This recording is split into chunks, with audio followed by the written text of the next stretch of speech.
As regras de 2026 para a Fórmula 1 têm gerado especulações e controvérsias. Pilotos obrigados a reduzir marchas nas retas, carros rodando descontrolados, níveis de arrasto extremos e artifícios aerodinâmicos ativos, tudo isso foi falado no último ano.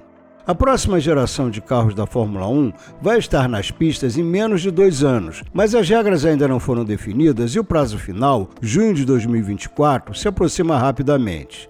E algumas pessoas, principalmente as ligadas a uma certa equipe campeã, não perdem a oportunidade de criticar o rumo que a Fórmula 1 e a FIA estão seguindo e fazem previsões dramáticas das futuras consequências.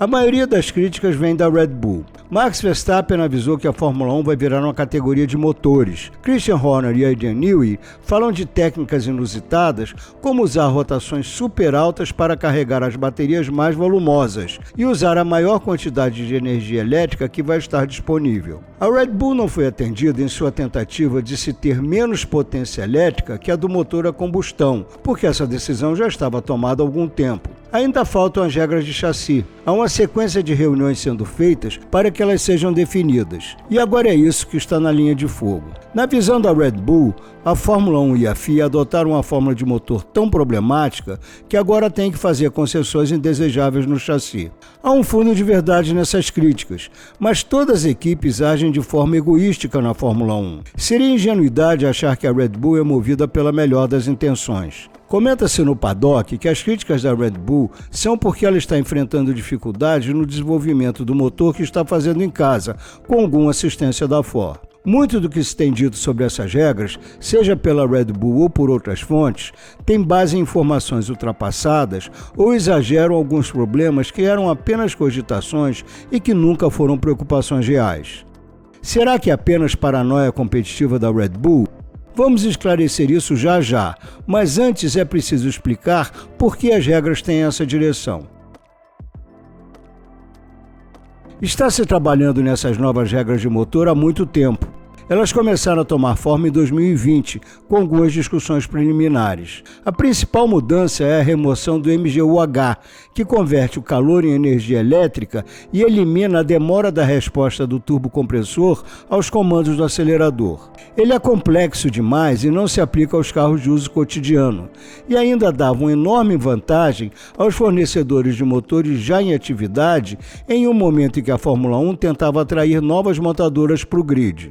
A saída do MGU-H vai ser compensada pelo aumento de potência do MGU-K para 350 kW, cerca de 460 cavalos, deixando a relação entre a potência elétrica e a do motor a combustão perto de 50% cada um. Os maiores objetivos da motorização de 2026 eram a redução de custos significativa, a chance dos recém-chegados serem competitivos, uma mensagem ambiental positiva e ênfase no espetáculo.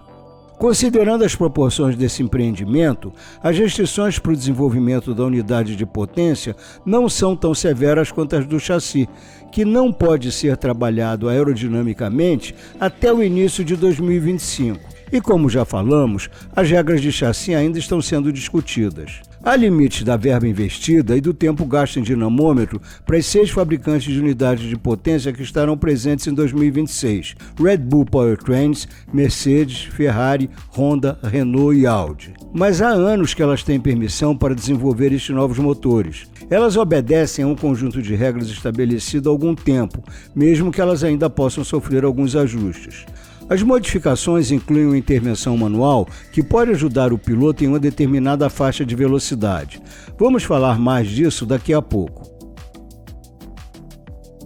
Faz cerca de um ano que se falou pela primeira vez das preocupações da Red Bull.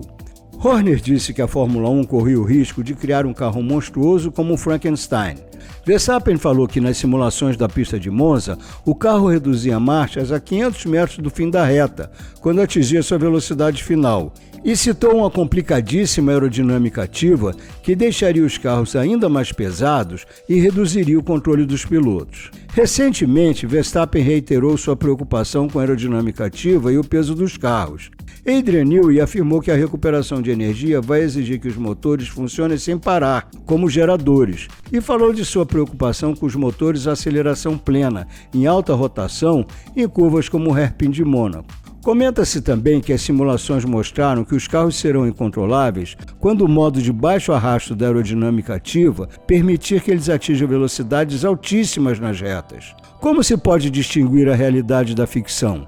Bem, para começar, algumas dessas afirmações são verdadeiras. Quem somos nós para perguntar se Adrian Newey entendeu direito os desafios técnicos da Fórmula 1 2026? É absolutamente correto dizer que a era híbrida enfatizou maciçamente a recuperação de energia e acabou comprometendo o carro para acomodar tudo o que ele precisa. Mas o motor não vai ser reduzido a apenas um gerador, como Horner disse. É inegável que em 2026 haverá um desafio técnico inédito provocado pela bateria de grandes dimensões e o novo ERS, que não terá mais o MGU-H e vai ter que recuperar e entregar toda a sua potência elétrica com um MGU-K bem maior. Durante a discussão das regras dos motores, surgiram situações teóricas em que a potência elétrica só seria utilizável em trechos muito curtos das retas e outras em que os carros precisariam recarregar o ERS nas retas com técnicas inusitadas que os deixariam mais lentos. Por motivos óbvios, nenhuma delas era desejável. Mas esses boatos já estavam totalmente superados no fim de 2023. Esses problemas tinham sido detectados e corrigidos muito tempo antes. O diretor de monopostos da FIA, Nicolas Tombazis, que supervisiona a criação do novo regulamento, tem plena certeza de que o refinamento das regras extinguiu todas as especulações sobre redução de marchas nas retas ou recarga das baterias de modos estranhos e em pontos inusitados da pista. Isso se deve parcialmente a uma pequena redução na quantidade de energia que pode ser recuperada a cada volta, de 9 MJ para 8,5. E existe a possibilidade de diminuir ou acrescentar mais meio MJ de acordo com cada pista. Uma preocupação é a qualidade das corridas que as novas regras vão produzir. Teme-se que os carros com tão pouco arrasto atinjam velocidades tão altas nas retas que as ultrapassagens se tornarão ainda mais difíceis. A FIA acredita que o arrasto dos carros de 2026 ainda vai criar um vácuo decente. Por isso, planeja reduzir o DRS. Vamos falar disso daqui a pouco. A aerodinâmica ativa poderá ser acionada por um sistema de ativação manual usado pelos pilotos para ganhar mais potência elétrica quando entrarem na faixa mais alta de velocidade. Quantos dos 350 kW do MGU-K poderá ser empregado é um quesito que vai ser estudado cuidadosamente. A FIA não quer que esses carros com arrasto super baixo atinjam os 400 km por hora nas retas, porque isso implicaria na revisão das áreas de escape e das barreiras de segurança e acabaria exigindo a reomologação de todos os circuitos. A ideia é que a entrega de potência do MGU-K se estabilize quando os carros atingirem a velocidade máxima. Isso está sendo estudado em conjunto com os perfis de arrasto aerodinâmico. O menor arrasto é mais eficiente nas altas velocidades. Assim, quanto mais veloz estiver o carro, quanto menor a resistência do ar, menor será a energia elétrica disponível. Mas quando o sistema manual for acionado, o MGU-K vai gerar sua potência máxima, 350 kW, até uma velocidade pré-determinada. O que ainda não foi definido é quanto tempo vai durar a ativação manual, apenas uns poucos segundos ou até os freios serem acionados. Também ainda não se definiu quantas vezes o piloto pode usá-la por volta ou na corrida inteira. Isso vai ser definido pelo regulamento esportivo depois das regras técnicas estarem prontas. O importante agora é que essa medida já foi incorporada às regras dos motores. A FIA se diz satisfeita com a turbulência gerada pelos carros de 2026 nas simulações, mas reconhece que é necessário algum tipo de ajuda para as ultrapassagens. Ela acredita que esta seja a melhor solução, juntando as características do carro e do motor e preservando o talento do piloto, e não uma manipulação automática. É por isso que Tombazis acha que é simplismo classificar esse sistema como um push to pass. Ele não gosta de que se pense que um piloto pode simplesmente passar o outro, porque não é esse o objetivo.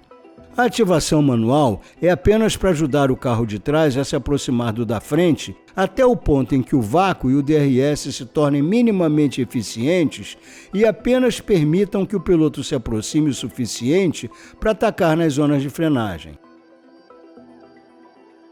O processo de 2026 não se resume a manipular o design do carro para adaptá-lo aos motores. Há também um certo toma lá da cá. A aerodinâmica ativa não será tão complexa quanto o Verstappen teme, nem tão problemática quanto foi sugerido. Continuará a existir um sistema de redução de arrasto. Fala-se em toda a asa traseira recuando quando o carro estiver em modo de baixo arrasto e que pode funcionar em conjunto com o DRS atual ou simplesmente substituí-lo. No modo de baixo arrasto, com torque significativo do motor, os carros podem lidar com alta entrega de potência ou alcançar velocidades extremamente altas com muito pouca sustentação aerodinâmica, especialmente se o DRS também estiver aberto. Uma consequência disso é a grande mudança de equilíbrio para frente, que vai deixar os carros extremamente nervosos. Isso levou a se falar em carros rodando nas retas ou em curvas leves e de terem que andar na velocidade da Fórmula 2 para não perder o controle. A FIA está convencida de que a situação não é tão dramática, mas o plano será refinado para eliminar os possíveis problemas. Além da asa traseira ter pouco arrasto, o único outro elemento da aerodinâmica ativa usado para reequilibrar o carro será a redução da sustentação aerodinâmica na frente. Ela só será usada em áreas escolhidas, provavelmente apenas nas retas, como o atual DRS, e não poderá ser ajustada durante a volta. As equipes não poderão ficar mudando constantemente os níveis de pressão aerodinâmica dianteira e traseira. E para aliviar uma preocupação anterior de Verstappen, essa função não será automatizada nem retirada do controle dos pilotos. E quanto às alegações iniciais de que a aerodinâmica ativa poderia desacelerar o carro líder com algum tipo de DRS reverso, elas foram enfaticamente descartadas por Tom Bases. Ele assegura que isso nunca foi considerado seriamente e quando foi mencionado por uma ou duas pessoas, foi descartado em menos de 2 minutos. Quanto às preocupações sobre as regras do motor de 2026 deixarem o carro mais pesado, haverá um aumento considerável na unidade de potência por causa da bateria maior e do MGU-K. O MGU-K passará de 7 para 20 kg e a bateria de 20 a 25 kg para um mínimo de 35. A ausência do MGU-H representa uma economia de 4 kg, mas algumas mudanças de outros acessórios vai aumentar o peso do motor de 151 para 185 kg. Mas há um plano para eliminar muito mais peso do chassi e de outros componentes. Os carros serão 10 centímetros mais estreitos e 15 centímetros mais curtos, o que deve deixá-lo de 40 a 50 quilos mais leve. Seja qual for o número exato, os carros definitivamente não serão mais pesados do que são agora. Eles serão razoavelmente mais leves e menores, o que finalmente começará a reverter a tendência de ficarem cada vez maiores e mais pesados, o que teve um efeito negativo na dirigibilidade dos carros, na imagem deles na pista, no uso dos pneus e como eles se comportam. As regras de 2026 podem ser um primeiro passo para resolver isso, mas a tecnologia está avançando em uma só direção. E é uma pequena vitória, ou pelo menos uma pequena misericórdia, que essas regras controversas pareçam estar no caminho certo para desfazer uma das piores tendências da era moderna.